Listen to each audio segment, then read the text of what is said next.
Hi everybody, Dan Oman here with some exciting news. DRF Formulator, the gold standard in past performance information, is now free, exclusively on DRF Bets. Join DRF Bets with the promo code WINNING, get a $250 first deposit match bonus, a $10 free bet, and free Formulator already uploaded to your account. Access Formulator's premium features, including sortable trainer stats, race replays, personalized trip notes, and lots more. Free Formulator, exclusively on DRF Bets.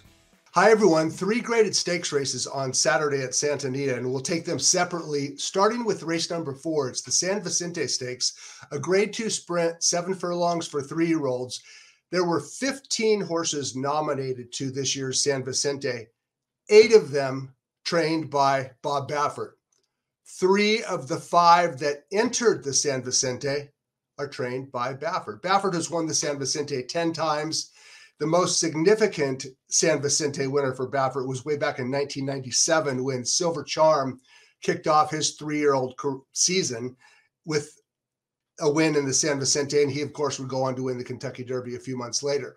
Baffert, of course, is not currently eligible for a Kentucky Derby. He's barred from Churchill Downs for the next 2 years. So the Santa Anita winter season, which is typically geared toward 3-year-olds, the emerging 3-year-olds, many of which are trained by Baffert, this year kind of got gut punched because a lot of these good races for 3-year-olds, the significance relative to the Kentucky Derby anyway, is minimal.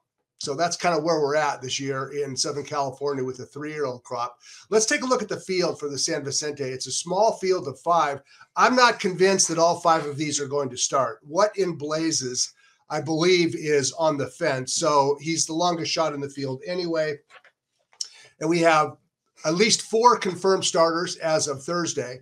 1 Richard Mandela trainee on the inside, Forbidden Kingdom, and then 2, 3, and 4, Pinehurst, McLaren Vale, and Doppelganger, all trained by Baffert. So Baffert will train at least 60% of the field, maybe 75%, pending the status of what in blazes. Okay, let's first talk about the most accomplished horse in the field because he's already a grade 1 winner, and I'm referring to number 2, Pinehurst.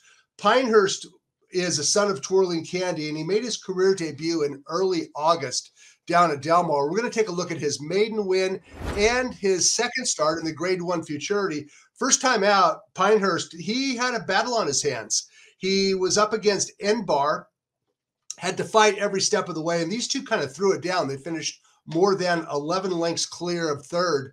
Pinehurst won this race with an 86 Beyer speed figure. That's the highest figure in the field, and he would come back 1 month later. His number dropped a little bit, but he was more impressive. This was in the grade 1 Del Mar Futurity, and Pinehurst, he won for fun. He crushed the Del Mar Futurity field by more than 4 lengths. His Beyer speed figure dropped 7 points, big deal.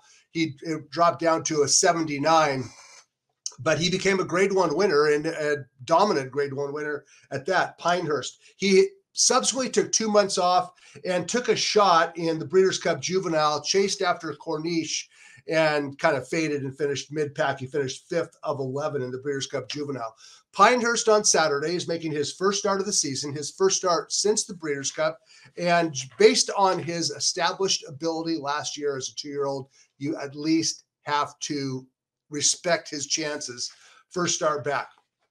Okay, number 1, Forbidden Kingdom is interesting primarily or largely because he's not trained by Baffert. He's trained by Mandela, and Forbidden Kingdom has already proven his class. He did so last year. He won his career debut. He finished 3rd in the Speakeasy Stakes, but he has not raced since the middle of November in the grade 3 Bob Hope. It was down at Del Mar, a 7 furlong race. He finished 2nd in this race, Forbidden Kingdom. But when we take a look at the race, we're going to have to watch the outside post. Number 5, Forbidden Kingdom. He did not come out well. He grabbed a quarter and he got ticked off. That's Forbidden Kingdom on the lead. He's refusing to be rated. He's throwing his head around. He is uncomfortable, unrelaxed, and he just wants to take off under Juan Hernandez. He actually ran well. Forbidden Kingdom hung tough until mid-stretch when Messier ran past him, but Forbidden Kingdom, after grabbing a quarter with the stumble at the break, running off, For him to hold second was actually a pretty doggone good effort. That's Forbidden Kingdom finishing second to Messier. This will be Forbidden Kingdom's first start since the middle of November. He is training well for Mandela. He must overcome the inside post and the Baffert trio. But based on what we saw last year, this is a good son of American Pharaoh who can run on dirt. And Forbidden Kingdom is certainly a contender.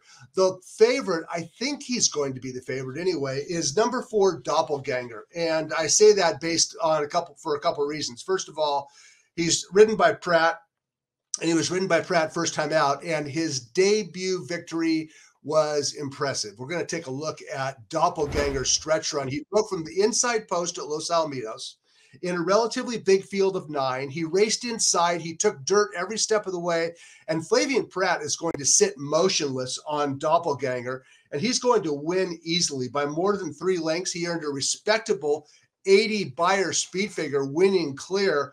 A good, solid debut performance by Doppelganger. He won with plenty in the tank. This was early December at Los Alamitos, up in class on Saturday in the San Vicente, and Doppelganger, at least on form, he's probably the horse to beat. Baffert won this race 10 times overall. His last 2 winners, Concert Tour and Nadal, were both second-time starters entering the San Vicente off maiden wins. Same pattern as Doppelganger, and also the same pattern as number 3, McLaren Vale, whose 66 Beyer speed figure would suggest that he's in tough. I don't think that number reflects the true ability of McLaren Vale. McLaren Vale worked in company with Doppelganger, and one could make a case that McLaren Vale was actually a little bit more impressive in the workout than Doppelganger. You could make that argument.